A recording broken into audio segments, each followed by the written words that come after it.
السلام علیکم ناظرین، میں ہوں محمد حفیظ خان، ٹوڈے ود حفیظ خان کے ساتھ، اور آج ہمارے ساتھ ریاض شاہد صاحب، ہمارے دوست، دانشور دوست موجود ہیں. اور آج کی گفتگو ریاض شاہد صاحب کرنے جا رہے ہیں، اور بورے والا کے نزدیک ایک بہت بڑے بزرگ ہیں، ان کا مزار ہے اور وہ مرجع خلائق ہے. ان کی تاریخ کیا ہے، جتنا انہوں نے اسے ایکسپلور کیا ہے تو وہ اسے بتانے جا رہے ہیں. تو ریاض صاحب فرمائیے، کیا کہتے ہیں آپ؟ چونکہ حفیظ خان صاحب ہمیں تاریخ داں ہیں، ان کی شخصیت مختلف پہلو ہیں، تو یہ ہمیں بہت نئے نئے قصے تاریخ میں سے ڈھونڈ کے پہلے بھی سنا چکے ہیں. تو میں نے سوچا کیوں نہ میں بھی قصہ کوئی نہ کوئی سنانے کی کوشش کروں تاکہ ماحول جو ہے وہ بنا رہے. آج کا جو یہ قصہ ہے یہ بورے والا کے قریب ایک درگاہ ہے.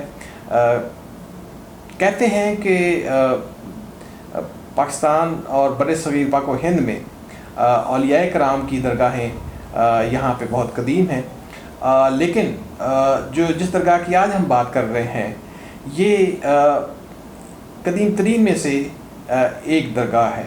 بلکہ ان کے عقیدت مند تو یہ کہتے ہیں کہ یہ شاید پہلے مقامی مسلمان تھے، لیکن ان کے بارے میں مختلف آراء ہیں. ایک رائے جو مجھ تک پہنچی وہ میں آج تک آپ تک پہنچانے کی کوشش کروں گا. محمد بن قاسم نے جب سندھ پہ حملہ کیا، سندھ میں اس نے راجہ دہر کو شکست دی، مختلف جنگیں ہوتی ہوئیں، اور جب مسلم فوجیں ملتان کی طرف بڑھ رہی تھیں تو ملتان اور اس کے سراؤنڈنگ ایریا میں ایک راجہ مہی پال تھا جس کی حکومت تھی. مہی پال کے بارے میں کچھ لوگ یہ کہتے ہیں کہ وہ کمبو راجہ تھا، کچھ لوگ یہ کہتے ہیں کہ وہ ڈڈی راجپوت راجہ تھا. مہی پال کے زیر اثر اس وقت آج کا چونیا بھی تھا، اور چونیا پہ بھی ایک راجہ کی حکومت تھی جس کا نام تن پال تھا. تن پال کی ایک بیٹی بھی تھی جو اس نے مہی پال سے بیاہی ہوئی تھی. تو اس طرح خون کے رشتے سے تن پال اور مہی پال جڑے ہوئے تھے. بلکہ مہی پال جو تھا وہ بھی راجہ داہر کا اسی طرح قرابت کے رشتوں سے منسلک تھا. تو یہ ایک پوری وہ چین تھی. راجہ مہی پال کا ایک بیٹا تھا شد پال. شد پال نے اپنی فورسز کے ساتھ ملتان کے قریب مسلم فورسز کا مقابلہ کیا، اور ان مسلم فورسز کا جو کمانڈرز بتایا جاتا ہے وہ ابن العاص تھا. شاید یہ پوری فوج نہ ہو، تھوڑی فوج ہو، لیکن شروع میں کہا یہ جاتا ہے کہ مقامی فورسز جو تھی انہوں نے مسلمانوں کو پیچھے دھکیلا، لیکن مسلمانوں نے سخت مقابلے کے بعد مقامی فورسز کے اوپر غلبہ پا لیا اور شد پال کو گرفتار کر لیا. اس شکست کے بعد مہی پال اور شد پال کے پاس سوائے اس کے کہ وہ قلعہ بند ہو کے بیٹھ جائیں اور کوئی چارہ نہیں تھا.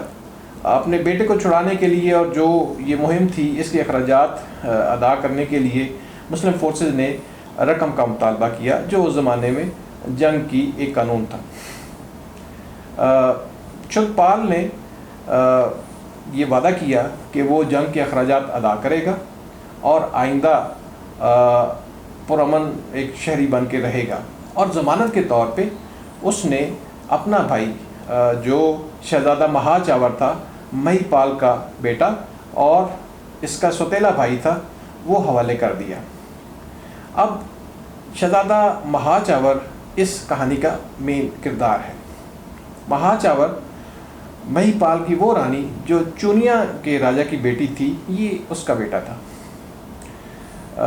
جو جنگ کے یہ اخراجات تھے، یہ خراج تھا، یہ قسطوں میں ادا ہونا تھا. راجہ اور چونیا کا راجہ یہ اخراجات انسٹالمنٹس یا قسطیں بر وقت ادا نہیں کر پائے، جس کی وجہ سے یہ شہزادہ مہا چاور کو پہلے ایران بھیج دیا گیا، جو کہ وہاں پہ مین گریزن تھے مسلم فورسز کے، اور وہاں سے یہ پوری کمپین یہاں پہ لانچ ہوئی تھی.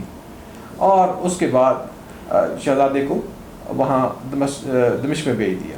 یہ وہ زمانہ تھا جب دمشق میں خلیفہ ولید کی حکومت تھی، اور 715 میں غالباً خلیفہ جو ہے وہ اس کے بعد دوسرا خلیفہ بدلتا ہے. وہاں پہ تو شہزادہ مہاچاور چلا گیا، اور یہاں پہ یہ ہوا کہ کچھ عرصے بعد جو چونیا کا راجا تھا اس نے تھوڑا تھوڑا کر کے 5 سال کے عرصے میں یہ پیسے ادا کر دیے، اور شہزادہ مہاچاور دمشق میں جب تھا تو وہاں کا جو اسلامی ماحول تھا وہ سارا دیکھ کے بہت متاثر ہوا اور وہاں مسلمان ہو گیا۔ کہا یہ جاتا ہے کہ انہوں نے امام حسن کے ہاتھ پہ اسلام قبول کیا تھا اور حج بھی کیا تھا۔ چونکہ جنگ کے اخراجات ادا ہو گئے تھے اور کوئی رقم باقی نہیں رہی تھی، چنانچہ مہاچاور کو وہاں سے واپس بھیج دیا گیا، اور جب وہ یہاں پہنچتے ہیں تو چونیا میں اپنے والدہ کے گھر پہنچتے ہیں۔ جب وہ یہاں پہنچتے ہیں تو اب وہ اپنا پرانا مذہب چھوڑ چکے ہیں اور ایک نئے مذہب کے پیروکار ہیں، لیکن اس کے ساتھ ہی وہ ولی عہد ہونے کے ناطے انہوں نے اگلا راجا بھی بننا ہے، اور یہ بات جو دربار کے وزراء تھے اور مملکت کے جو طاقتور افراد تھے یہ بات ان کو بالکل پسند نہیں تھی۔ یہ ایک طرح سے جو ہندو خدا تھے یہ ان کی بے حرمتی کے مترادف تھی کہ ایک مسلمان شخص جو ہے وہ ان کا راجا بنے۔ چنانچہ اس بارے میں مہاچاور، جن کا نام غالباً اب محمد شیر تھا، جن کو چونکہ ان کو بھی حاجی شیر کہتے تھے، تو ان کے اوپر دباؤ بھی ڈالا گیا کہ آپ پرانے اپنے ہندو مذہب پہ واپس آ جائیں، جس سے انہوں نے انکار کیا۔ مہاچاور کی ایک بہن کنگنا تھی۔ یہ رانی کنگنا وہ ہے جس کے نام پہ آج کل کا کنگن پور جو شہر ہے وہ آباد ہے، اور یہ چونیا کے قریب ہے۔ تو کنگنا نے ایک سازش سنی جس میں دربار کے وزراء یہ سازش کر رہے تھے کہ پرنس مہاچاور کو سوتے میں کسی دن قتل کر دیا جائے تاکہ اس مسئلے سے نجات مل سکے۔ کنگنا نے آ کر اس ساری بات کی تفصیل مہاچاور کو بتائی، اور یہ دونوں بہن اور بھائی گھوڑوں کی پشت پہ سوار وہاں سے اپنی جان بچانے کے لیے بھاگ نکلے۔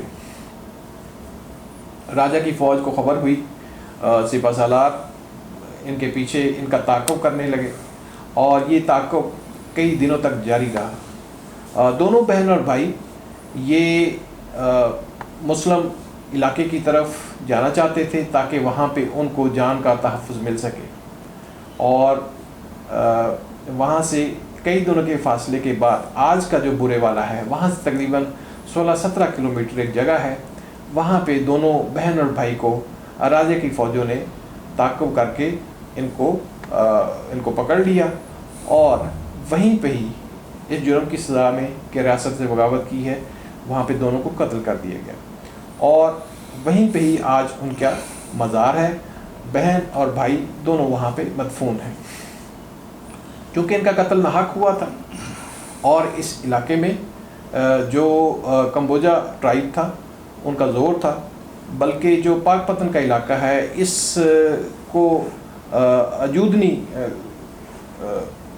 کمبو بھی کہا کرتے تھے، کیونکہ یہ اجودن کے لوگ یہ رہنے والے تھے اور یہاں پہ ان کا زیادہ ٹرائب آباد تھا۔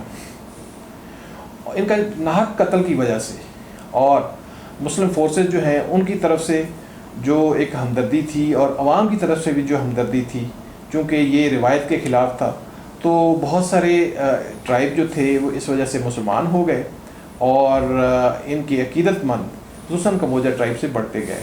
تو اس طرح سے ہم کہہ سکتے ہیں کہ یہ درگاہ برصغیر کی قدیم ترین درگاہ ہے یا قدیم ترین درگاہوں میں سے ایک ہے، اور آج بھی ان کے وہاں بہت بڑا میلہ لگتا ہے۔ ان کا دربار جو ہے وہ سب سے پہلے کہا جاتا ہے محمود آف غزنہ نے بنایا تھا، اس کے بعد شہنشاہ جہانگیر نے بنوایا تھا، اور کہا جاتا ہے کہ جو دیوان مول رائے تھا، جو آخری دیوان تھا سکھ دیوان ملتان کا، اس نے بھی اس کو ریکنسٹرکٹ کرایا تھا، اور آج ان کا مزار بہت اچھی حالت میں ہے، اور اس علاقے کے عقیدت مند ان میں بہت زیادہ ہیں۔ میں جب 2008 میں وہاں پوسٹڈ تھا برے والا میں، تو میں وہاں گیا تھا، خاص طور پر ایک جمعہ بھی میں نے وہیں پڑھا، وہاں بہت بڑی مسجد بھی بنی ہوئی ہے۔ نہ صرف یہ بلکہ یہ بھی کہا جاتا ہے اور لوگ یہ مانتے ہیں کہ ان کے مزار پہ جو ذہنی امراض میں مبتلا لوگ ہیں ان کو شفا ملتی ہے، ان کو شفا ملتی ہے، اور لوگ وہاں لے کے جاتے ہیں، اور ماننے والے جو ہیں وہ یہ بھی کہتے ہیں کہ وہ ان کی منتیں وہاں پہ بہت زیادہ پوری ہوتی ہیں۔ تو ناظرین، یہ کیسا لگا آپ کو؟ اس کے بارے میں اپنی رائے ضرور دیجیے گا، اور اس channel today with Hafeez Khan کو اگر ابھی تک آپ نے سبسکرائب نہیں کیا تو سبسکرائب کیجیے، دوستوں کے ساتھ شیئر کیجیے، اور اپنی رائے ضرور دیا کریں کہ آپ کن موضوعات پر گفتگو ہماری سننا چاہتے ہیں۔ اب اس کے ساتھ ہی ریاض شاہد صاحب اور مجھے اجازت دیجیے، محمد حفیظ خان کو فی امان اللہ۔